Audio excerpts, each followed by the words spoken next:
Welcome to this explainer. Today, we're diving into something absolutely massive, a true monumental shift happening in modern medicine right now.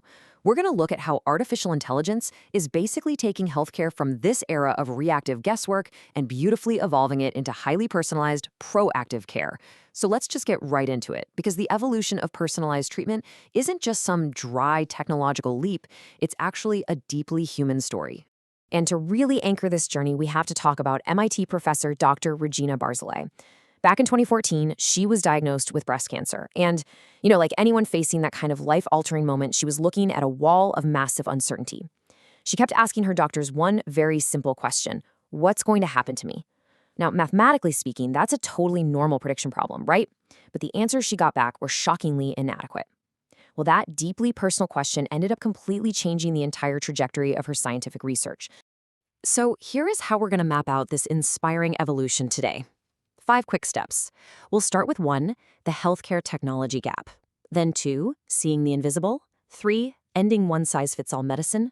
4, accelerating personalized drug discovery. And finally, 5, the next decade of care.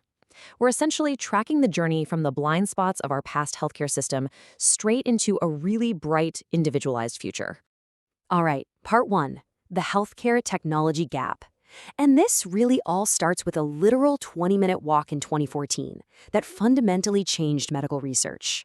It's the walk from MIT to Massachusetts General Hospital. Dr. Barzil noticed this incredibly startling divide. Over at MIT, cutting-edge information technology was just a daily reality. But you walk across the bridge to a top-tier hospital, and there's this wild lack of predictive data actually being used in patient care. When she asked about her own future, the doctors essentially had to pull up a clinical trial from 10 years prior and just read off a list of outcomes. The kind of predictive IT we literally use in every other area of our lives, totally absent in cancer care. It just left patients trying to navigate this awful maze of uncertainty.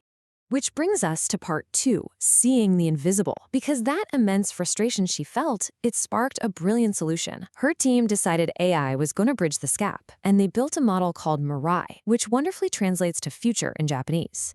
And listen, Mirai isn't just some theoretical lab project. It is actively saving lives today. To date, this model has analyzed over 2 million mammograms. 2 million. It's rolled out across 48 hospitals in 22 different countries. That kind of global scale is just phenomenal for getting cutting-edge risk detection out into the real world. And here is exactly why AI is a total game changer for this. If you've ever looked at a medical image like a mammogram, it's mostly a sea of white tissue. It's incredibly difficult for the human eye to spot tiny, subtle changes. Clinicians basically have to wait for very clear, visible ambiguity before they can justify sending you in for an invasive, stressful biopsy.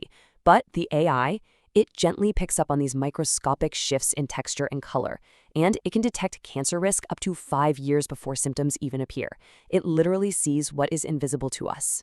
Okay, moving to part 3, ending one-size-fits-all medicine. Because having this superpowered vision means we have to completely rethink how we screen whole populations. Think about how this impacts national healthcare policies. There's so much variance globally. Take Israel, for example. Their recommended screening age is 50. But the data shows us that a whole 25% of breast cancers happen to women under the age of 50. Because those younger women aren't getting screened, their cancer usually gets caught at a much later, far more dangerous stage. It is a massive blind spot caused by a rigid, one-size-fits-all policy. Now, you obviously can't just mandate screening for everyone starting at age 40. That would bankrupt the system and stress out millions of healthy people. But look at how AI fixes this by stratifying the risk. We can comfortably tell 97% of people, hey, stick to the standard screening age, while simultaneously, the AI zeroes in on the specific 3% of high-risk individuals who genuinely need that early intervention. It saves crucial medical resources while finally catching that missing 25%. So you catch the risk early. But what happens after detection?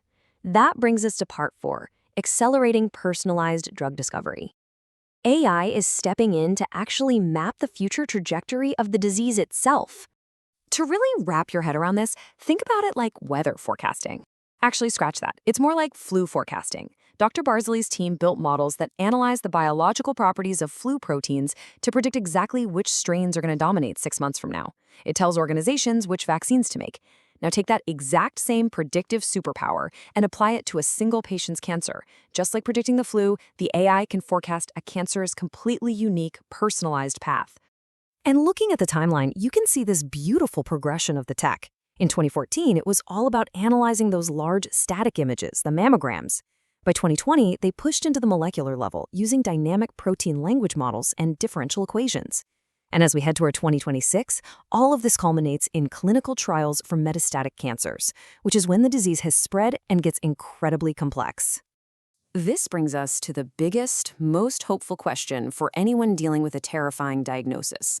Can we actually tailor a very specific treatment to an individual patient, rather than just crossing our fingers and guessing? And the answer is absolutely yes. In traditional care, especially with metastatic disease, there's a lot of painful trial and error. Doctors choosing between generic treatment A or treatment B. But AI is throwing that guesswork out the window. By taking a patient's unique pathology slides and sequencing data, the machine learning maps it to the exact treatment most likely to succeed for that one specific person. They are literally running trials for this kind of AI matching right now in breast, colon, and lung cancers. So where is all this heading? Part 5, the next decade of care. Let's look at what the future of your health actually looks like. First off, AI is aggressively shrinking the drug development timeline. Taking a drug from an idea in a lab to a pill in a pharmacy takes years and billions of dollars, and so many fail at the last minute. AI blasts through those bottlenecks. It helps us understand complex disease mechanisms so much faster. It pinpoints precise molecular targets, and it guarantees highly effective clinical trials by making sure the right experimental drugs go to the exact right patients. Secondly, Dr. Barzil sees the seamless 3-step future for all of us. Step 1, you go to your doctor, you get a simple blood test, and your risk is identified super early. Step 2, the AI suggests proactive lifestyle and diet tweaks to keep you healthy.